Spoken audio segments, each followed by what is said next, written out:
number of coronavirus cases here in Maryland increases, but by a lower amount than we saw yesterday.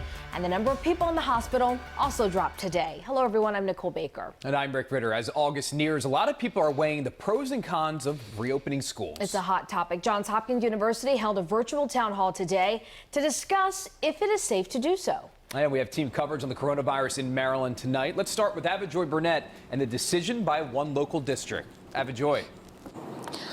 Well, earlier today, Harford County announced that it will have virtual learning for the first semester in the fall. This is the first local school district to make this call. Of course, there's a lot of input on this. And as you mentioned, Johns Hopkins, they're also talking about this. They're saying this is a decision that will vary from cities to counties to states and even different countries.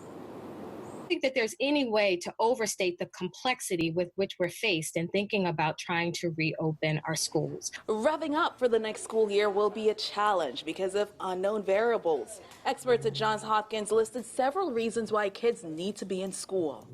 Part of the challenge of this is that you have to look at a number of different channels at once. It's not like a computer program that you can just set up and then push a button and then you know exactly the right thing to do. The panel said there is a way to reopen schools if community spread of COVID-19 is under control, but Maryland's positivity rate is currently fluctuating.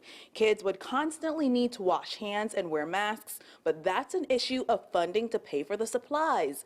And then there's a problem of potentially spreading the virus mainly among the teachers and other staff. So right now, at least, I think we can have very high confidence that children experience less severe illness and deaths than adults who. Just this week, the Maryland PTA sent a letter to Governor Larry Hogan pushing for a virtual instead of an in-person start for the next school year. Districts will also be under pressure to find alternatives for students who continue to struggle with online learning.